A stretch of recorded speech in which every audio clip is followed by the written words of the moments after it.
Je ne suis pas Nostradamus, ni Merlin l'Enchanteur, mais je voudrais dire ici au nom de Dieu, dont je suis l'un de ses serviteurs, que la majorité des croyants ici, de par la grâce qui leur fut donnée, ils sont sous la divine protection de Dieu et ils ont échappé à un verdict divin qui a été prononcé dès l'origine des temps, car Dieu sait tout de toute éternité, son calendrier est à jour.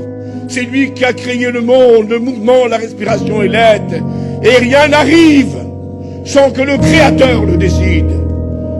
Le monde n'est pas livré au hasard.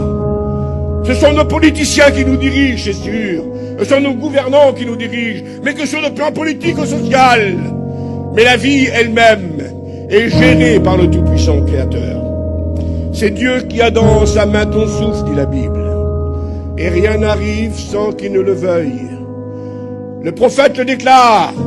Est-ce qu'une chose arriverait sur la terre sans que Dieu l'a prévu, sans que Dieu l'a organisé?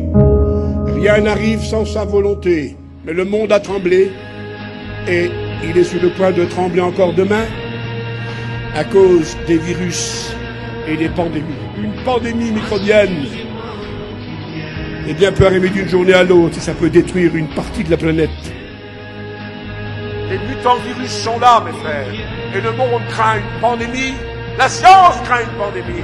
Je voudrais pas être quelqu'un qui vous embête ce soir, mais quelqu'un qui vous prévient au nom de Jésus que ce que les scientifiques disent, la Bible l'avait dit avant, mais la mort qui va sévir, et Dieu sait que c'est comme ça que prévoit la Bible, et vous ne changerez pas le verdict, et je ne changerai pas le verdict. Je vous avertis devant Dieu que tout ça est vrai, et que tout ça est prévu par la parole de Dieu. Les pandémies, les pestes, la peste noire qui a fait des millions de morts peut revenir d'une journée à l'autre. Avec les nouveaux microbes, on a beau en faire toutes sortes d'antibiotiques. Aujourd'hui, on ne peut plus combattre les microbes. Et ils apportent toutes sortes de dérèglements sur la terre des sciences. Les pandémies, vous savez ce que la HA a pu faire? On aurait pu avoir une destruction en France, dans le monde. Eh bien, c'est pas fini. Et je voudrais pas prophétiser ce soir, mon Dieu, épargne-nous. Mais demain, une peste peut toucher le monde. Une pandémie de toutes sortes de choses. Ça peut être ceci ou cela. Mais le virus peut éclater. Et ça peut apporter la destruction de la santé de milliers, de millions d'hommes. Demandez aux scientifiques, aux docteurs, est-ce qu'une pandémie peut arriver? Ils vont vous dire, bien sûr, monsieur. Une pandémie nous pend au nez d'une journée à l'autre. Les bactéries mutantes qui deviennent de plus en plus fortes. On ne peut plus enrayer les bactéries. La peste noire, la grippe espagnole, tout ça a détruit une partie de l'humanité.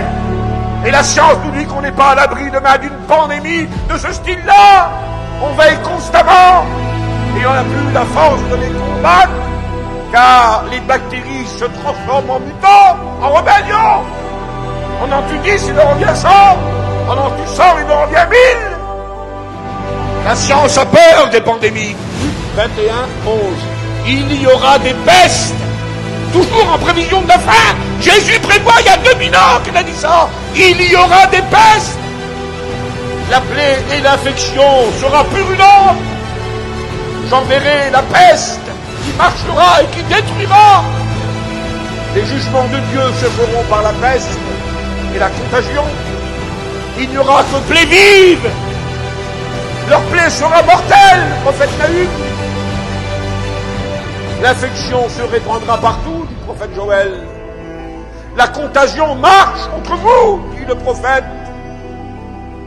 La fièvre, Lévitique 26, vous dévorera.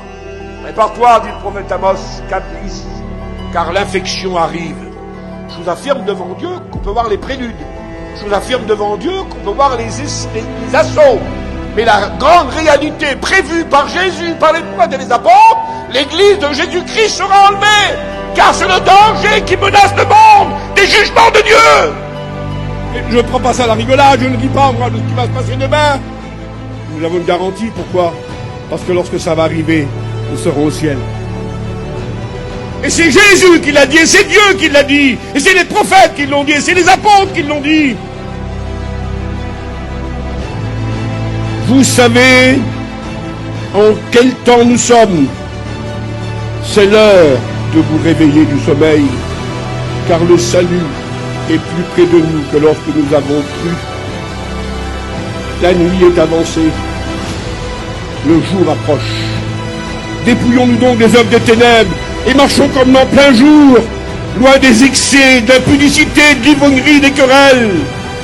Marchons loin de toutes ces choses-là, pris des trains de nuit, à longue distance, avec une couchette bien sûr. Et 1 heure, 1 heure et demie à peu près, peut-être 1 heure, 3/4 d'heure, tout dépend, avant d'arriver en gare de destination, le contrôleur ouvre les compartiments, et avec sa petite sonnette, il sonne. Et il dit, c'est l'heure, préparez-vous, on arrive bientôt. Et tout le monde sait ce qu'il a à faire.